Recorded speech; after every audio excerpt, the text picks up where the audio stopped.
കുന്നത്തൂർ പക്ഷെ അങ്ങനെയല്ല. LDFന്റെ സിറ്റിംഗ് സീറ്റാണ് കുന്നത്തൂർ. കഴിഞ്ഞ 1/4 നൂറ്റാണ്ടായിട്ട് അവിടെ ഒരേ ഒരു MLA ആണുള്ളത്, കോവൂർ കുഞ്ഞുമോൻ. 2001 ആദ്യം ജയിച്ചത്. അന്ന് മുതൽ കോവൂർ കുഞ്ഞുമോൻ MLA ആണ്.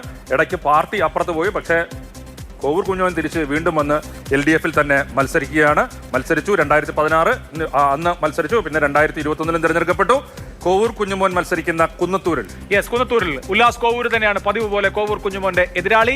രാജീവ് പ്രസാദ് NDAയുടെ സ്ഥാനാർത്ഥിയായിട്ട് വീണ്ടും മത്സരിക്കുന്നു. അപ്പോ കുന്നത്തൂർ ഒരിക്കൽ കൂടി കോവൂർ കുഞ്ഞുമോനെ പരിണയിക്കുമോ? നോക്കാം, റിസൾട്ട് വരട്ടെ.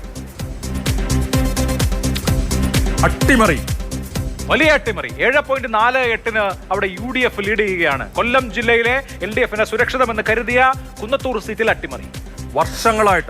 എത്രയോ വർഷങ്ങളായിട്ട് അവിടെ LDF സ്ഥാനാർത്ഥികൾ മാത്രം ജയിച്ചിട്ടുള്ള കുന്നത്തൂരിലാണ് UDFന് അനുകൂലമായ ട്രെൻഡ് കാണുന്നത്. 48.82 ഉല്ലാസ് കോവൂരിന് ലഭിക്കുമെന്ന് കരുതുന്ന ശതമാനം വോട്ട്. 41.34, 7.48 വ്യത്യാസം. എന്തുകൊണ്ട് അഖിൽ ഇത്രയും വലിയ വ്യത്യാസത്തിന് അവിടെ ഉല്ലാസ് കോവൂർ മുന്നിൽ നിൽക്കുന്നു? ഇത് മാറുമോ ഇനി? കഴിഞ്ഞ തവണ ഒരു ട്രെൻഡിൽ പോലും വളരെ നേരിയ മാർജിനിലാണ് കോവൂർ കുഞ്ഞുമോൻ അവിടെ വിജയിച്ച് കയറി വരുന്നത്. ഈ സാർ സൂചിപ്പിച്ച പോലെ തന്നെ 5 വർഷവും ഉല്ലാസ് കോവൂരും മണ്ഡലത്തിലുണ്ടായിരുന്നു.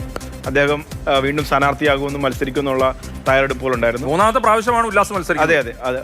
സ്വാഭാവികമായിട്ടും തുടർച്ചയായുള്ള വിജയവും വല്ലാതെ ബാധിച്ച എനിക്കൊന്ന് ഒരു ഘട്ടത്തിൽ ആ സീറ്റ് ഏറ്റെടുത്ത് CPM മത്സരിക്കാൻ വരെ ഒരു സാധ്യത ഉണ്ടായിരുന്നു. പിന്നെ അദ്ദേഹത്തെ വീണ്ടും മത്സരിപ്പിക്കുന്നു. പക്ഷേ ഇത്തവണ അദ്ദേഹത്തിന്റെ ക്യാമ്പ് പ്രചരിപ്പിക്കുന്നത് വളരെ നേരിയ മാർജിനിൽ അങ്ങാണം LDF അധികാരത്തിൽ വന്നാൽ കുന്നത്തൂരിന് ഒരു മന്ത്രിയെ കിട്ടും, അതുകൊണ്ട് ഇത്തവണയും കൂടി നിങ്ങൾ കോവൂർ കുഞ്ഞുമോന് ലാസ്റ്റ് ചാൻസ് എന്ന് പറയുന്നത് പോലെ ഇത്തവണയും കൂടി അദ്ദേഹത്തിന് ഒരു അവസരം കൊടുക്കണം. പക്ഷേ വ്യക്തമായ സർവേ സാമ്പിളുകളിൽ ഏത് കാറ്റഗറി യുവാക്കളെടുത്താലും ഉല്ലാസ് കോവൂരിന് നിലവിൽ ഒരു വ്യക്തമായ എഡ്ജ് കുന്നത്തൂരുണ്ട്. അപ്പോൾ കുന്നത്തൂരിൽ കളം മാറുമെന്നാണ് സൂചന. അവരെ ഈ കോവൂർ കുഞ്ഞുമോനും ഉല്ലാസ് കോവൂരും അടുത്ത ബന്ധുക്കളാണ്. ഈ ബന്ധുക്കൾ കൺഫ്യൂഷനിലാവുന്നു ആര് വിജയിപ്പിക്കണം എന്നുള്ള കാര്യം. അതും ആര് ജയിച്ചാൽ എന്താ എന്ന് വോട്ടർമാർ ചോദിക്കുന്നുണ്ട്. അവർ ചേട്ടനിയന്മാർ ആര് ജയിച്ചാൽ എന്താ, നമുക്ക് എന്താ എന്ന രീതിയിൽ സംസാരമുണ്ട്. പിന്നെ ഇവിടെ പ്രശ്നം, ഇവിടെ ഇതൊരു LDFന് വലിയ സ്വാധീനമുള്ള LDF മുന്നേറ്റം ഉണ്ടാക്കുന്ന മണ്ഡലമാണ്. ഇവിടെ രണ്ടുപേരും സഖാവ് എന്ന് അഭിസംബോധന ചെയ്താണ് ചുവരെഴുതുന്നത്. അപ്പോൾ വോട്ടർമാർക്കിടയിൽ ഏത് സഖാവ് ഒരു കൈപ്പത്തി ചിഹ്നത്തിലോ ഒരു കോൺഗ്രസ്സുകാരനോ മത്സരിക്കുന്ന പ്രതീതി അല്ല അവിടെ. 2 ഇടതുപക്ഷക്കാർ, അത് ഒരാൾ RSPയും മറ്റൊരു RSPയും തമ്മിൽ മത്സരിക്കുന്നു.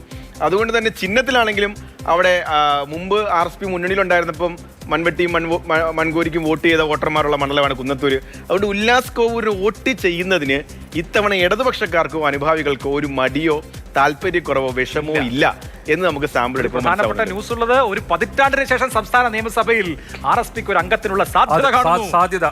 ഈ ട്രെൻഡ് അനുസരിച്ചാണെങ്കിൽ അങ്ങനെ ഒരു സാധ്യത കാണുന്നുണ്ട്.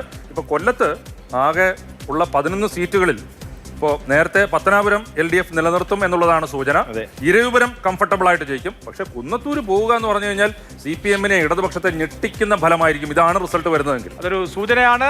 എന്തായാലും കുന്നത്തൂരിൽ വളരെ കംഫർട്ടബിളായി ഉല്ലാസ് കോവൂർ UDF സ്ഥാനാർത്ഥി ജയിക്കുമെന്നാണ് കോറിന്റെ സർവേ പറയുന്നത്.